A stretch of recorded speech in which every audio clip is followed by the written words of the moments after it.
Have you ever been invisible at your own sister's wedding? I watched her hand me the seating card with a smile so sweet it could rot teeth. Table 47. Terrace exit. I walked through marble columns and past crystal chandeliers. 200 guests in silk and diamonds turned to watch, and I kept walking. Past the family tables, past the dance floor, past the bar, all the way to the back corner, next to the dumpsters, next to the service entrance where catering staff wheeled out trash between courses. Table 47. My sister didn't even blink. She just smiled and said, "You understand, right?"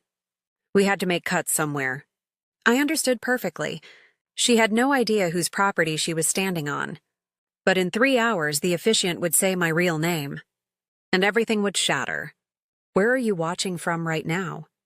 What time is it there? Drop a comment and hit that like button if you've ever been the family scapegoat. You're going to want to see how this ends. Let me take you back. I wasn't always the girl by the trash, but I was always the one they forgot. My sister got ballet lessons and designer dresses. I got hand-me-downs in silence. She was the golden child. Beautiful, charismatic. The kind of girl who walked into a room and pulled all the oxygen toward her. I was the plain one, the quiet one, the one my parents introduced last, if they introduced me at all. When I was 19, I met Eleanor. She was a family friend, distant, wealthy, the kind of woman who funded museums and scholarships without ever needing applause. She saw something in me my own family never did. She paid for my college, mentored me through grad school, taught me how to run a foundation, how to read contracts, how to build something that mattered.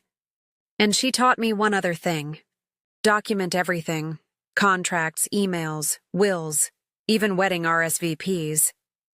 When Eleanor passed 2 years ago, she left me everything: the estate, the foundation, her entire legacy, and she left me her name.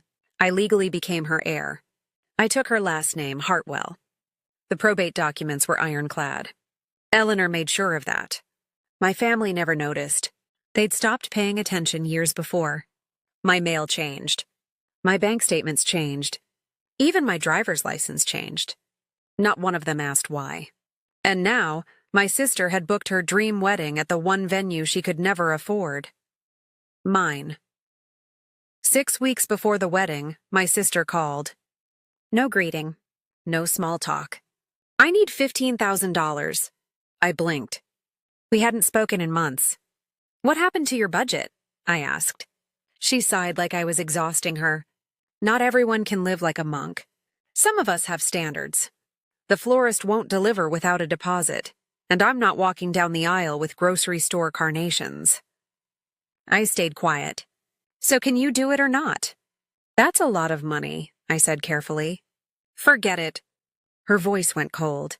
"Just show up to the wedding and stay out of the pictures. My in-laws are old money, okay? I can't have you embarrassing me." My throat tightened, but I kept my voice level. "Where's the wedding?" "Hartwell Estate." She said it like she was announcing a crown. "You wouldn't know it. It's exclusive. His mother had to pull strings just to get us on the list." I closed my eyes. She had booked my estate. Under a corporate event inquiry. She never connected the dots. The irony was nuclear. "Just don't wear anything that pulls focus," she added. "And maybe skip the reception if it's easier. We're trying to keep it intimate." She hung up. I sat there holding the phone, and I smiled. The wedding day came. I wore something simple. Navy blue, nothing flashy. I arrived on time, and I was stopped at the entrance. 3 bridesmaids in blush pink blocked my path like a wall. "Family photos are private," one of them said. She didn't even look at me. "You can wait inside." I looked past her. My parents stood 20 feet away, lined up with my sister for pictures on the marble steps. My father saw me. Our eyes met. He looked away. My mother adjusted her fascinator and pretended I didn't exist. The bridesmaid handed me the card. "Table 47, I walked. I walked past everything I owned. Columns I had restored, chandeliers I had rewired, gardens I had replanted in Eleanor's memory. And I sat down at a folding table. Next to trash bags, next to the hum of refrigerators and the clang of catering pans, elderly guests whispered and stared. One woman asked her husband, "Is she staff?" I felt something crack inside me. Maybe they were right. Maybe I'd always be the leftover. I thought about leaving, slipping out the service door behind me. No one would even notice. Then my phone buzzed. A text from my estate manager. "Everything ready for the evening reveal, Miss Hartwell?" I looked at that message, and I remembered who I actually was. I opened my phone, scrolled to my photos. There it was, a scanned copy of my legal name change certificate. Dated 18 months ago. Superior Court stamp in the corner. Original name crossed out in blue ink. New name typed clean and official. Hartwell. Second photo. The estate deed. Title holder, Miss Hartwell. Sole proprietor, 47 acres. Appraised value, $8.3 million. I had signed that deed in Eleanor's library the day probate closed. I remembered the weight of the pen, the way the lawyer had smiled and said she'd be proud. My sister had submitted her venue inquiry online. Through the events portal, she'd filled out forms, uploaded her deposit, confirmed her date. She never realized the name on the contract signature line matched mine, because she'd never once asked what my legal name was. I texted my estate manager back. Let the ceremony proceed, but yes, stick to the evening plan. 3 dots appeared. Then, understood, Ms. Hartwell, the officiant has the script. I locked my phone, slid it into my purse, smoothed my dress, and I waited. My sister wanted exclusivity. She was about to get it. Cocktail hour started. Guests wandered the terrace with champagne flutes and shrimp skewers. String quartet playing something soft and expensive. I stayed at table 47. A woman in a lavender dress approached. The maid of honor. She didn't sit. Just leaned down and handed me a folded note. This is from the bride. I unfolded it. Neat handwriting. 2 lines. Leave before dinner service. You're upsetting the aesthetic. I folded it back up. Slid it into my purse next to my phone. The maid of honor lingered. Waiting for me to stand, I guess. To slink away. I smiled at her. Tell her I'll stay for the whole evening. Wouldn't miss it. She blinked. Then walked away. 10 minutes later, I heard it. My sister's new mother-in-law. A woman dripping in pearls and old family smugness. She stood near the bar, voice just loud enough to carry. Who is that woman by the trash? Is she catering staff? My event coordinator, my employee, froze. Her eyes flicked to me. I shook my head. Not yet. She stammered something polite and walked away. Then the toast started. My sister stood, glowing in her gown. She thanked the venue, the planners, the incredible Hartwell estate team for making dreams come true. She raised her glass toward the room. The camera panned across family. My parents, her bridesmaids, the groom's family. It skipped right over me, like I wasn't even there. 20 minutes until dinner service. And then my name. I pulled out my phone again, opened my email, found the thread I'd saved. Subject line: Hartwell Estate, venue contract, and liability waiver. The contract listed my sister's future mother-in-law as the event organizer. She'd paid the deposit, signed the initial inquiry. But the final invoice required a second signature. Mine, because I owned the property. The contract was countersigned in my full legal name. Hartwell in bold across the bottom. I scrolled further. There was another email, sent 3 weeks before the wedding, from my event planner to me. Ms. Hartwell, we noticed your sister is listed as the bride. Would you like us to arrange preferred seating or family recognition? My reply was 1 line. Assign standard guest seating. She didn't ask. The planner had responded with a single word. Understood. Table 47 wasn't an accident. It was exactly what I'd approved. Standard overflow seating. For a guest who hadn't bothered to reach out, to ask, to even acknowledge I existed. I screenshotted the thread, sent it to my estate manager. 1 word, ready, 3 dots. Then, officiant has been briefed. On your signal, I locked the phone. The planner knew. My staff knew. Only my family was blind. Dinner was served. Plates of filet and roasted vegetables. Wine poured in crystal glasses. I barely touched mine. I was watching my sister. She was glowing, radiant, playing the part of the perfect bride. Then she excused herself. I saw her slip toward the bridal suite. The door was ajar. I stood, walked quietly down the hall, and I heard her voice. She was on the phone, whispering but not quiet enough. I told them we're old family friends of the Hartwells. His mom made it up. She thinks we're connected. A pause, then a laugh. Once we're married, I'm set. I just need to keep her out of sight. She looks like a Goodwill ad. The friend on the other end said something I couldn't hear. My sister's voice dropped lower. Does she even know I'm using her last name's venue? Please, she's too irrelevant to notice. She probably doesn't even know Hartwell Estate exists. My chest went tight. She wasn't just ignoring me. She was using me, using Eleanor's name, using my inheritance to boost her social climb. And she didn't even know it was mine. I stepped back, silent, walked back to table 47, sat down, and now I knew exactly what to do. It didn't require cruelty, just truth. I left the reception hall, walked through the east wing, past portraits Eleanor had collected, past the library where she'd taught me to read contracts. I found my estate manager in her office. She looked up, calm, professional. Is it time?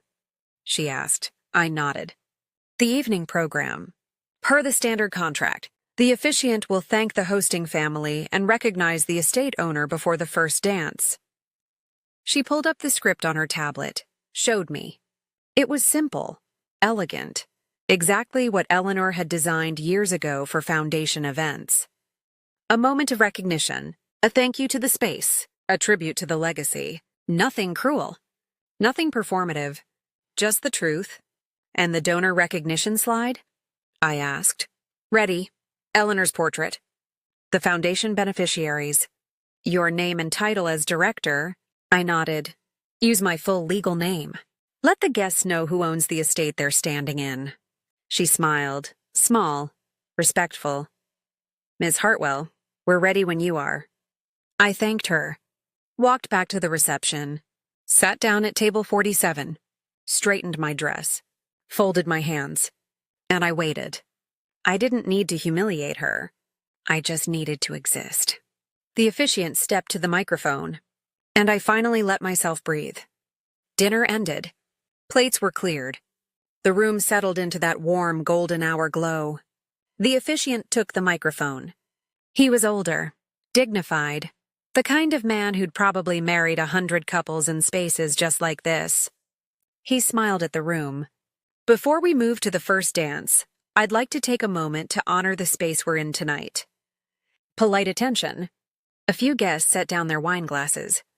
Hartwell Estate has a long history of philanthropy and community, and we are deeply honored to be guests here this evening. He paused, looked down at his notes, then looked up, directly toward table 47. Tonight we are guests of the estate's owner and foundation director, Miss Hartwell. A spotlight swung. It hit my table. 200 faces turned. I stood, slowly, calmly. The officiant gestured toward me. Miss Hartwell has generously donated tonight's venue fee to the Foundation's scholarship fund in honor of this occasion. Confused applause started, polite, uncertain. Behind the officiant, the projection screen lit up. A photograph appeared. Eleanor and me. At a foundation gala 3 years ago, she was in a silver gown. I was beside her in black. Both of us smiling. The caption beneath read, Hartwell Legacy Foundation. Director, Miss First Name Hartwell. The applause faltered. I watched my sister's face drain of color. Her mouth opened. No sound came out. The mother-in-law's smile froze. She turned to my sister, whispered something sharp. I couldn't hear it, but I saw her lips move. Saw my sister's eyes go wide. My parents sat in stunned silence. My father stared at the screen. My mother looked at me like she was seeing a stranger, The groom looked between his bride and the projection. Confusion rippled across his face. The maid of honor dropped her champagne flute. It shattered on the marble. The officiant continued, oblivious to the tension. The foundation has funded over 40 scholarships in the past 2 years, and tonight's contribution will support 3 more students in Eleanor Hartwell's name. Please join me in thanking Ms. Hartwell for her generosity. The applause returned. Louder now. Genuine. I nodded once, quiet, gracious, and I sat back down. My sister stood frozen at her table, staring. She had built her dream wedding on land I owned. And now everyone knew. The first dance happened. I didn't stay for it. I slipped out quietly. No drama, no scene. Just walked back through the gardens Eleanor and I had planted together. Got in my car, drove home. The next morning, my phone lit up. Messages from relatives I hadn't heard from in years. Is it true? You own Hartwell Estate? Why didn't you say anything? I deleted them all. 3 days later, my sister sent an email. No apology. Just a single line. Explain why you humiliated me. I read it twice. Then I deleted it. I didn't owe her an explanation. She'd humiliated herself. Instead, I called my attorney. We drafted a boundary document. Simple, clear. Family contact allowed only through written requests. No surprise visits. No financial asks. No assumption of access. I updated the estate policy, too. My sister's name was flagged in the booking system. Any future inquiries required my personal approval. Not out of spite. Out of protection. The foundation grew. We launched 3 new scholarships that fall. All in Eleanor's name. All funding first-generation college students who'd been overlooked by their families. Kids like me.